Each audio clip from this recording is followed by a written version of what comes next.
Yun, may nakakasabay ulit tayong WSP rito.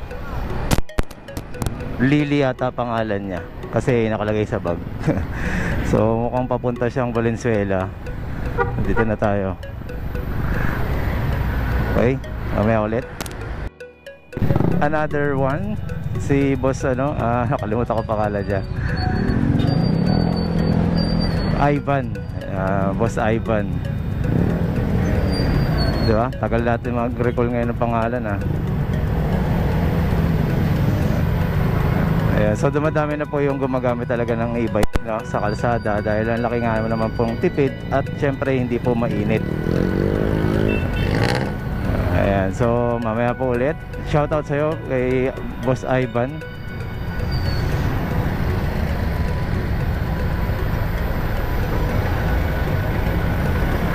Ayan, napaka-traffic po dito sa Quirino Highway, no? So, alright, mamaya ulit. Doon tayo ulit. Yan, magandang morning mga ka-e-bike, ka-motor, no? Mga ka-two wheels. Magandang morning. Preparasyon na po, no? Dahil kung di ako nagkakamali sa pagbabasa ko ng weather, next week or etong week na to ay magiging tag-ulan na. Lalo na next week. So nakikita natin paglabas pa lang natin ng bahay, di ba mausok na, mapag, masmog. So ibig sabihin yan, nagkaroon na po ng mga changes ulit sa weather, no? So, yung init, nag-ulan ng nakaraan ng konti, kaya sumingaw yung init sa kalsada, sa lupa. Ayan, so nagkakaroon po tayo ng science dyan. Aba, lupit yan, oh. Naka CBR, oh. Ganda nung motor, ano. Ayun. So, yan, natapos din tayo sa anniversary ng Suzuki. So, shoutout sa mga nakasama natin, sa mga Suzuki Big Bikers Club of the Philippines. So, back to e-bike naman tayo. So, we're planning na magkaroon ng meet and greet. So hindi tayo tapos sa schedule, pero may mga nagsasuggest na Sabado daw. So isipan natin kung saan natin may sisingit na Sabado. So pwede kayo mag-comment down below kung kayo po ay pabor na magkaroon ng meet and greet ng Sabado. Kung tatanungin niyo kung saan location, sa EDSA pa rin po tayo, guys. At binabalak po yan sa EDSA Cinderella Building, no? Sa 825 Cinderella Building. Sa parking lang po, no? Sa parking. So siguro tingnan natin kung anong magiging programa na gagawin natin. Pwede tayong magkaroon ng kahit paano may ang agenda natin tungkol sa road safety, no? Ayun naman talaga pinopromote natin as much as possible.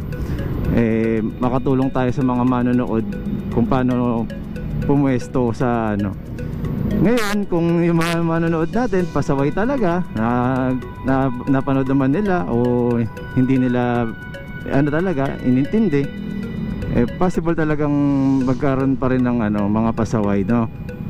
So baka sabihin kasi nila, kakapanood mo kaya niyan wala sa lugar pumuesto. Alam nyo, guys, sa totoo lang, no, dito sa Pilipinas, kung susunod ka naman sa batas, okay lang, pero may mga panahon na kailangan nyo pa rin dumiskarte. Ano ibig sabihin nun?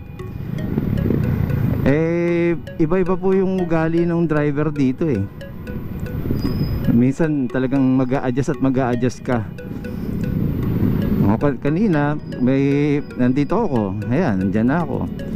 So ibig sabihin nasa linya naman ako na nandito na sa lane na to. Yung isang sasakyan ayaw kaming pasingitin. Ewan ko kung bakit. Hindi naman siya makakasingit dahil mas nauna ako sa kanya, di ba? Pero pinipilit niya idikit yung bumper niya sa akin. So yun, mga ganong case, hindi natin masabi. Makukulit talaga mga bumabomba yung So yun, teka, nakabilad tayo. Maingay yung makina mo parang katok So yun, teka, Ayun, oh. Ewan ko lang kung nakikita niya sa video, no? Ang mausok siya. Yung akala mo may nagsiga. Masmog na, masmog.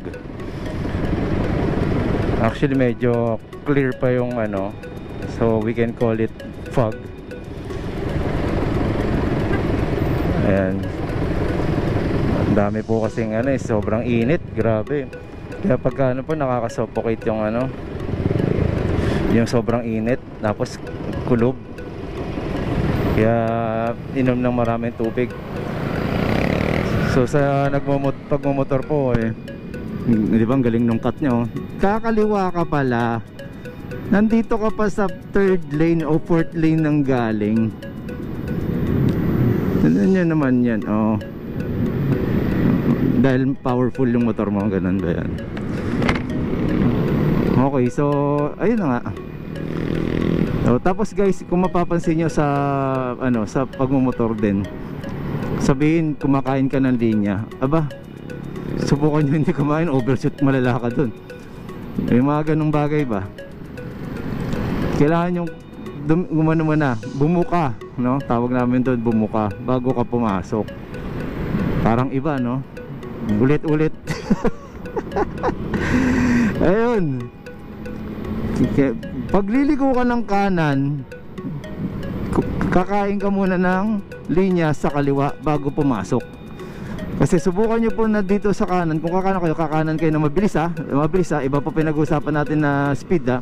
Kasi kung mabagal lang naman po yan, okay lang naman po yan. Kaya yun ang ano doon. Tingnan nyo po yung mga positioning ng mga nagmumotor sa mga racing. Sabihin, hindi ka naman nakikipagkarera dapat sa kalsada. Oo, pero yung ginagawa nating speed na to, pag ikaw mali ka din, o overshoot ka pa rin po. Kaya nga, pati po yung mga professional, sumisemplang may namamatay. Bakit? Wala naman pong magaling sa motor. Wala po, lahat po nakaranas nan, at possible pa rin maranasan. Kaya doble ingat po tayo lagi guys. Yung kasama nga po namin, nasa tamang lane din siya, tapos biglang may truck sa likod, nawalan yata ng preno or something, tinamaan ang isa, dalawa, tatlo, pang-apat siya. So imagine, kailangan talaga medyo alerto ka. Hindi na natin masabi yon, aksidente talaga masasabi yon, kasi isipin mo umabot sa'yo ganun. So yun, kaya doble ingat lang po tayo guys. Very good, nakaboots ka. Diba, yung ganda rin talaga tingnan pag nakaboots eh. Tapos biglang humiga ano.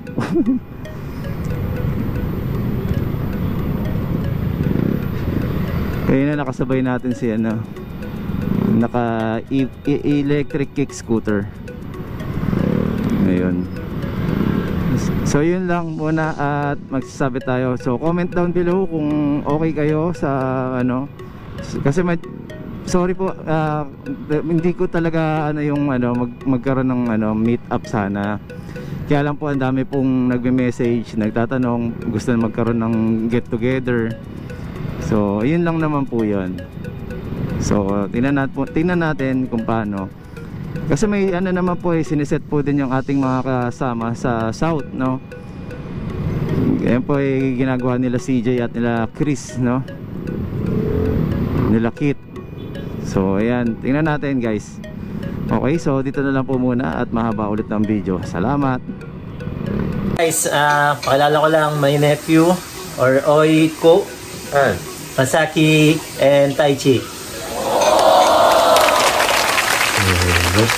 Konnichiwa, motovlog.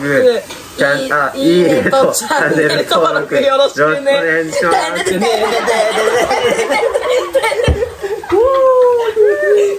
Ayan o, meron na rin tayo dito sa Japan guys.